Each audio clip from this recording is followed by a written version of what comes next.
Hi there, I am Laina Orlando, and I am bringing you another inspired message to remind us that we are the light of the world. It is, in truth, what each and every one of us is made of. Once we get to a certain point in this journey, we realize that everything exists in the mind of God. Everything is pure consciousness. We're made of energy. We really, truly are not these physical bodies. Just as we dream at night that there are tigers and lions and bears, oh my, in our mind, that there's, car chases and big houses and trips and airplanes, bears, or just, wild animals chasing us, and it feels so real.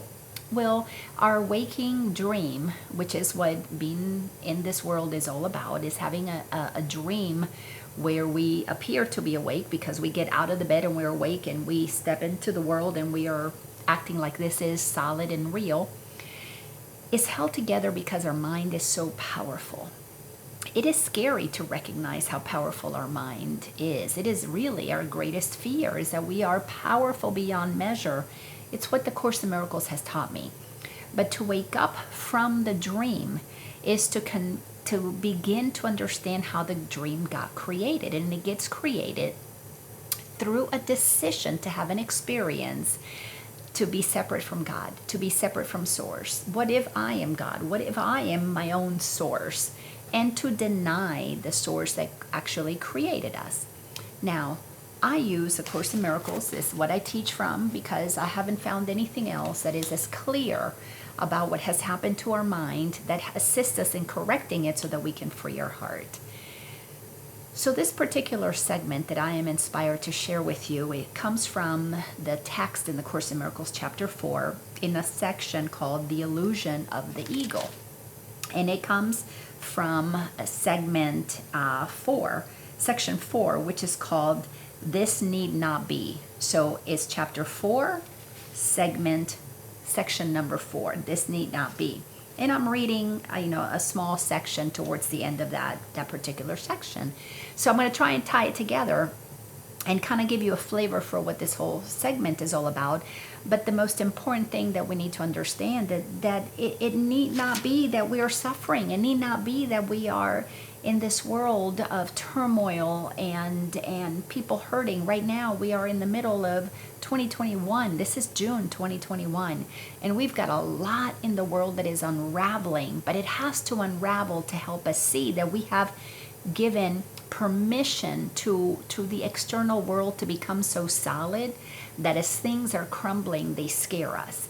Well, we're going to have to experience that these fears are here to become opportunities for those who have eyes to see and ears to hear, opportunities to return to discovering the truth of who we are. So this little segment says, you are a mirror of truth in which God Himself shines in perfect light.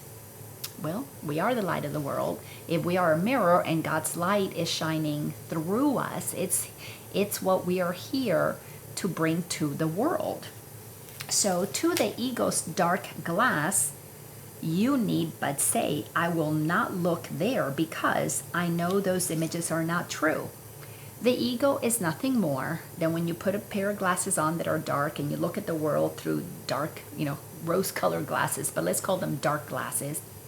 It distorts reality. So you can't see the light that you are projected out because you put the dark glasses on and you begin to distort things. Oh, that's ugly. That's not good enough. That's not holy. That's not kind. That's not this. That's not that. That's not rich enough. That's something is lacking. Something is missing. To the ego, it operates in scarcity. It operates in lack and not enoughness, which is why when we're operating from our ego, we always have low self-worth. No matter how much you think, oh yeah, I'm wonderful, in the back of our mind, if we have not awakened, our ego is always telling us that we are not enough, that there's something wrong, and keeps us on the chase of always trying to find more, feeling bad about who we are. So, when the ego is telling you to go look at those negative things, you can say, no, I don't want to look anymore. That's why this is titled no, that this need not be, because you can decide to tell your ego, no, I am not going to believe that thought anymore that tells me I'm something other than how God created me. Then let the Holy One, God in our mind, shine on you in peace, knowing that this and only this must be. When you decide not to believe that there's something wrong with you, you can stand in the certainty that this is your source of power, to choose not to believe what you don't want to believe that causes you pain. So his mind, God's mind, spirit source in us, shone on you in your creation and brought your mind into being. We are created in the image of the Creator. We were created to create, and we have put on dark glasses that block our perception about what it is that we're seeing. That has distorted our perception of who we are and others are, and that need not be. If we don't want to believe that story anymore, we can let it go. Why? Because we have the light of God inside of us. His mind, God's mind, still shines on you and must shine through you. Your ego cannot prevent him from shining on you, but it can prevent you from letting him shine through you. Oh my goodness. This is what our work is all about. Each and every one of us is born magnificent. We are born the bringers of love and light to the planet. It is what we are. It's what I see when I look at my grandson that was just born a few weeks ago. Pure love and light shining through that precious little being. Nothing but innocence. His mind is not filled with beliefs that there's something wrong with him. Nobody's telling him yet, because the day is going to come. There's going to be somebody who's going to say to him, who do you think you are? And he could either contract, or who could say, I am who God created me to be. I am who I am. But if we don't stand firm for the truth of who we are, that our mind has been lit up with the light of God, that we are here mirrors to project out the light of love, the goodness, the wholeness, the creativity, the eternal knowledge of our potential for infinite possibilities. If we are not shining that out there, we will block it within us.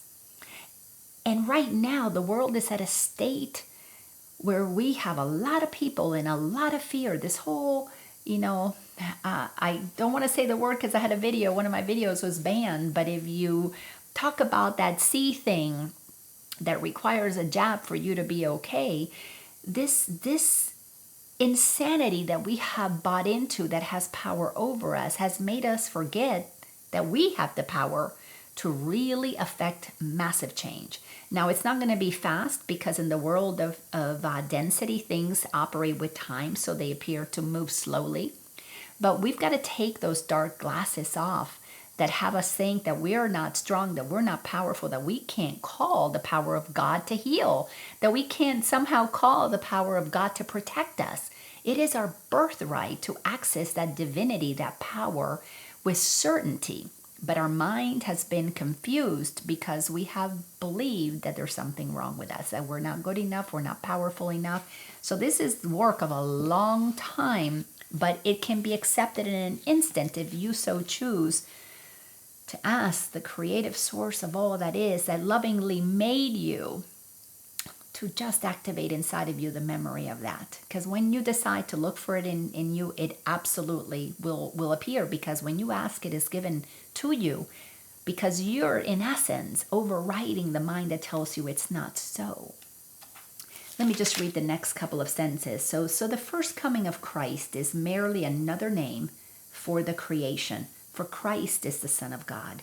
The second coming of Christ means nothing more than the end of the ego's rule and the healing of the mind. This is the thing that is so exciting. So the first coming of Christ is when God created everything. And Christ is nothing more than creation, period. That's what this is saying, and I absolutely know it in my heart that that is so. The second coming of the Christ is when we take these dark glasses, when we stop seeing things distorted, when we stop believing that there's something wrong with us. The world today has the 1% ruling the 99.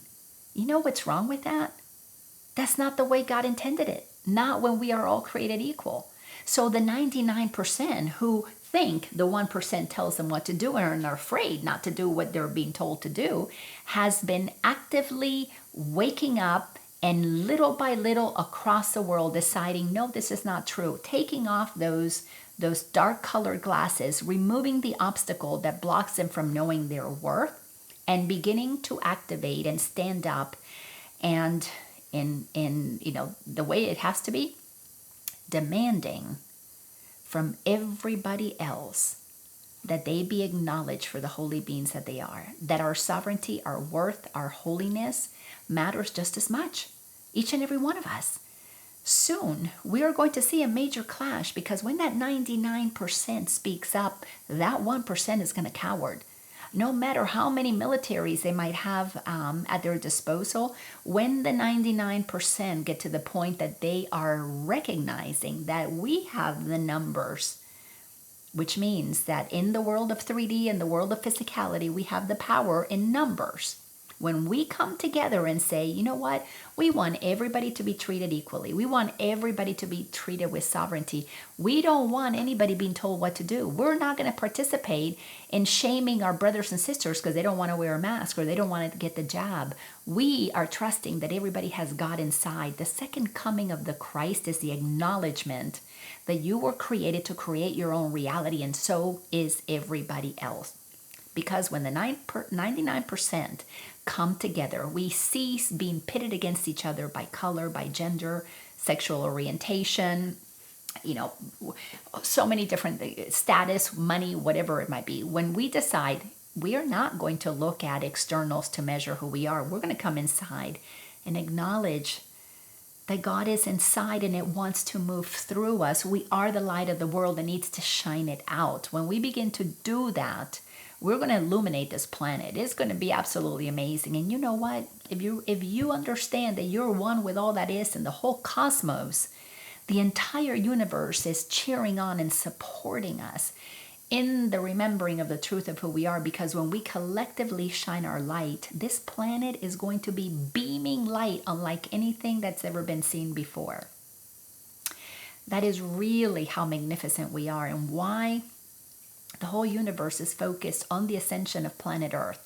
The ascension is a shift in consciousness that moves us from, I'm not good enough, to, no, wait a second, I am all that. I am all that. But with humbleness, with kindness, because we realize so is everybody else. The only reason the 1% could control the 99% is because we cowered. We were cowards. Now we've got to stand up, own our power, realize, oh my gosh, we made a mistake. We believe the stories in our head. We believe the indoctrination. Our mind got corrupted since we were itty bitty and told that, we had to follow rules. We had to follow what other people told us. And once we gave our power away, well, we were controllable. Now we're reclaiming our power because we're seeing that these people who we gave power to are trying to control us with lies and manipulation and deception, and it's falling apart.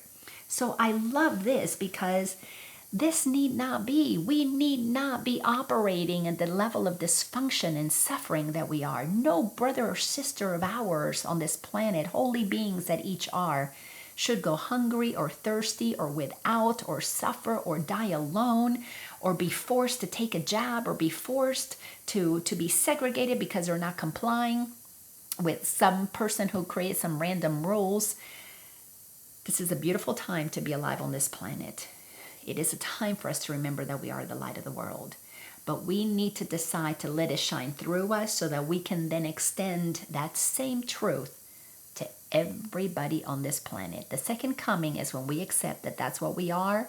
And as the Christ consciousness that emanates that light, this planet is going to shift into the fifth dimension. And those who participate in the shift go into that ascension, go into that experience of connection to one another where we literally create heaven on earth.